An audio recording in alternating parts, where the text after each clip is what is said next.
It's another edition of Time About the Movies, and today we're taking a look at the 4 films of June 22nd, 2007. Got another one of those weekends that has a big movie that they were expecting to be a big hit, but not so much. It's the sequel to one of the biggest comedies of all time. We also have a new Stephen King movie. We also have a new film with Angelina Jolie and the latest film from director Michael Moore. But before we get to those movies, of course, let's talk about the biggest new release of the weekend. And I mean the biggest because what I'm about to talk about here was, at the time, the most expensive comedy film ever made. And that is the sequel to Bruce Almighty, Evan Almighty.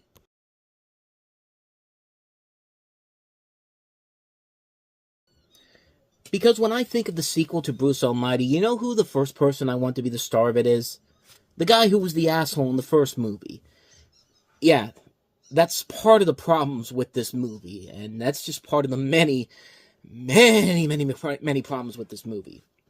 Okay, so the bottom line here is that Bruce Almighty, like I said, was one of the biggest comedy hits of all time. So naturally, they wanted to make a sequel. But this was back when Jim Carrey didn't want to do sequels. He had the bad time at when he made Ace Ventura: When Nature Calls, and he passed up on Dumb and Dumber 2 for the longest time before he eventually did it.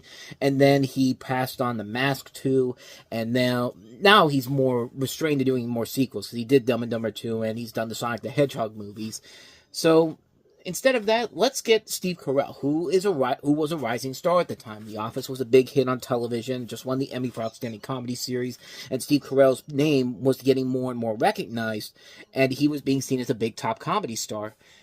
And on paper, it doesn't seem like a bad idea to put the focus on him, but boy, the way they took this was just, needless to say, this was not the best move to go with it. But as you can tell from the trailer, this is more of a modern-day retelling of Noah's Ark, where you have Evan, who went from being a news reporter to a congressman, and now he's reenacted. He reluctantly reenacts it because God, once again played by Morgan Freeman, commands him to do so. At the same time, Evan pursues a new career in the government, and the whole thing is about, protecting the environment and that type of stuff. And, there's also this idea that, things are very shaky, of course, in Congress and all that. He's got a congressman played by John Goodman who's all over him.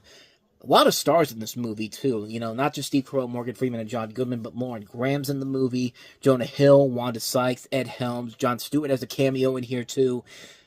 And yeah, this movie just feels like a film that was just meant to have all these big stars in here. But on top of that, there's much bigger special effects. There's a whole big sequence in the climax in the movie where, the floodgates literally open and it creates a massive flood. But unlike the real Noah's Ark, which took, what was it? What was it? Like 40 days and 40 nights, I think it was.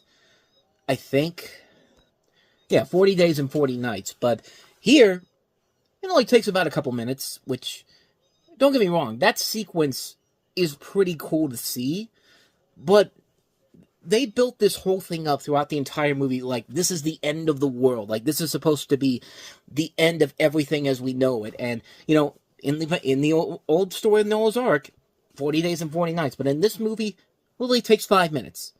5 minutes, and then boom, that's it. Like, I'm sorry, what? You spent all this whole movie just to flood a neighborhood, and that's it? That's all you're gonna do here?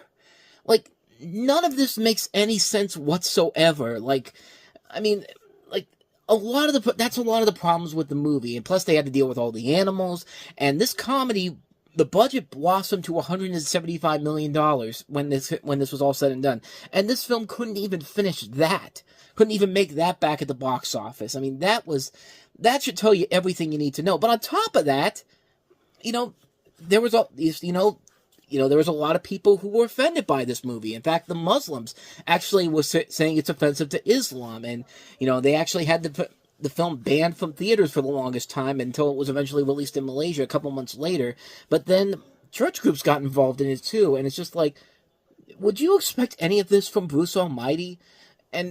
But then again, this has the PG rating to it because the families can come and go see it. Because, families went like crazy to go see the original Bruce Almighty, which was PG-13. By the way, second movie released in the summer of 2007 with a PG-13 first film and a PG sequel.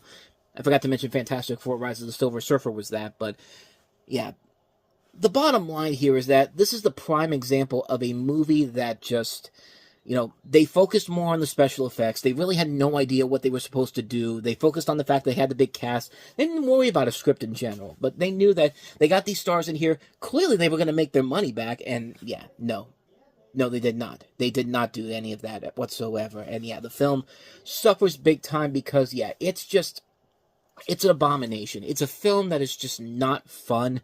It's just not enjoyable by any means necessary. The whole big purpose of the film is done so quickly that it feels rather unnecessary. Like, what was the whole point if this is only going to take like a couple minutes off of your time? Like, you just destroyed an entire neighborhood for what purposes whatsoever? Like, the whole thing makes absolutely no sense whatsoever why he's doing this. It's just like this isn't like the wildfires that are going on right now in LA as of the time I'm recording this. This isn't like a hurricane. This isn't like an earthquake or a tornado. No, the whole thing is because of a fluky dam that the person behind, the person behind the what do you call it? The person behind the dams that you find out, they were not well put together, and it's just like if you were supposed to have like an environmental message or something like that to it, okay, maybe there'd be a point to it, but there's nothing about this movie that makes it worth it when it's all said and done. And it just feels like you just wasted everyone's time with this movie because you were so focused on you were so focused on the budget and getting these big stars involved in here, and you didn't worry about a script whatsoever. This movie killed Tom Shadyak's career as a director. He didn't direct any big comedies after this again, and he kind of relegated back to I think the last thing he directed was, of all things, a documentary, I think. He did direct smaller movies. The next one he directed was a documentary about what had happened after he was like in a bicycle accident that happened around the time that this movie was getting made. But then he did a movie recently, Brian Banks, which I've never seen before, but it's more of a drama. But bottom line, this killed his career as like a big time director. This is a guy that directed some of the biggest comedy hits of all time, and after this, he just couldn't get any work after this. But yeah, it's just not a good. Bottom line is that it's just not a good movie. Despite all the big stars involved in here, despite the ideas that they had in here, it's all just a complete waste of time, and it just feels like you just completely wasted everyone's time making this movie. It just feels utterly pointless. It's ridiculous. It's bad. It's just not an entertaining movie per se, and it really just dampens the flow of the enjoyment of what this movie should really be. And it's just like what are we even doing here? What's the point? What's the whole point of doing this? Honestly. Yeah, bottom line, the movie sucks. It's a bad movie. It's not entertaining. It's just not a good film at all. Avoid it like the plague. Evan Almighty. Just watch the original Bruce Almighty and just be done with it already. So, yeah, not much more to say about that one. So let's go ahead and move on to the next one we have here. John Cusack and Samuel L. Jackson and Stephen King's 1408.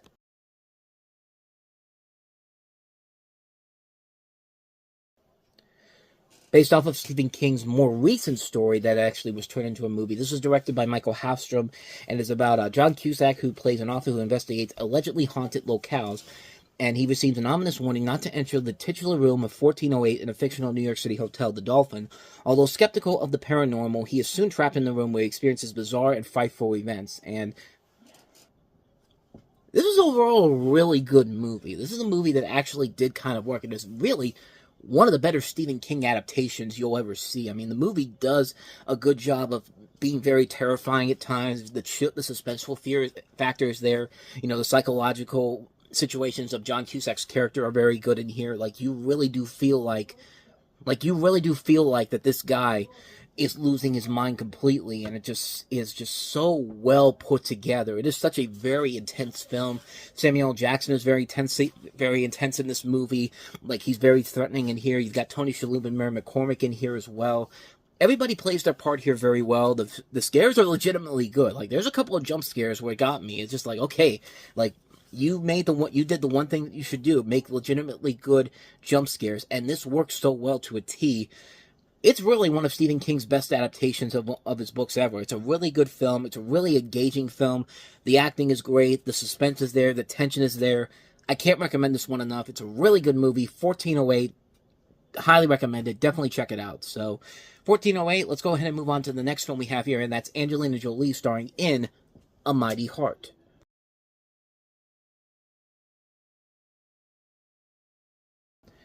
Great movie, then unfortunately bombed. We get a lot of these, and we talked about a lot of these.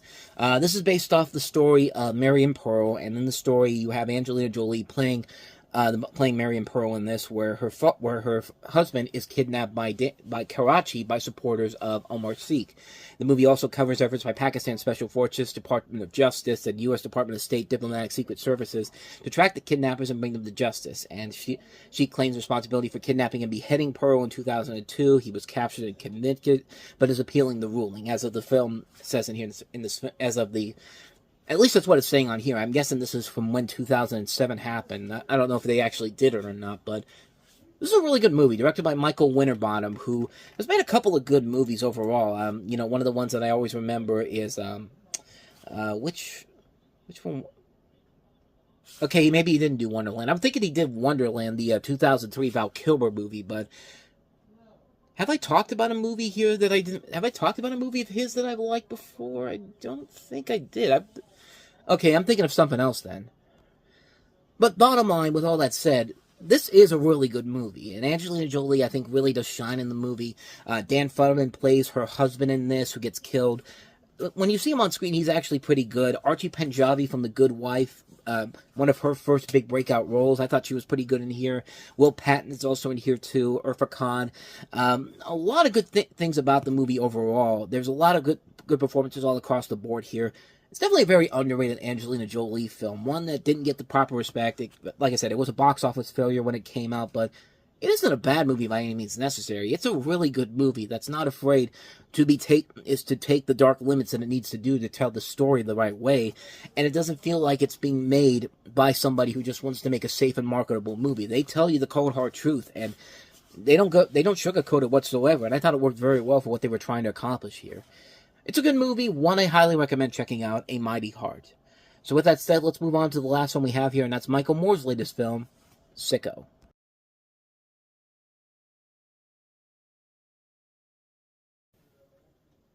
Clearly irrelevant today. I mean, wow, you couldn't make this movie nowadays, and who we can, of course you could.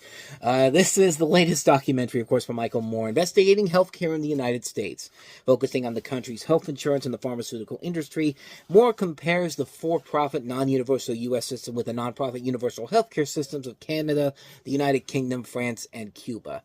And they were expecting this to be a film that was supposed to be as successful as Fahrenheit 9/11, as that was the last film Michael Moore had directed, and made kind of more in line with what Bowling for Columbine did. Fahrenheit 9/11 was kind of a lightning in a bottle moment where you're never going to get that $100 million hit once again with Fahrenheit 9/11. With this, they were probably happy with the results of this, and it is what it is. I mean, if you've seen Michael Moore's work before, you know exactly what type of a film you're getting into here, and it is a good film overall. Not quite as good as something like Fahrenheit 9/11 or Bowling for Columbine, but it is a very thought-provoking film in general. It's a very interesting film in general and it's a film that is still very topical even by today's standards. I mean, we still have the whole problems with, healthcare. We have a president that's probably going to get rid of the current universal healthcare system that we do somewhat have, not really, but it's just a movie where it's just kind of like, it is what it is. You go into it expecting what you expect from it, and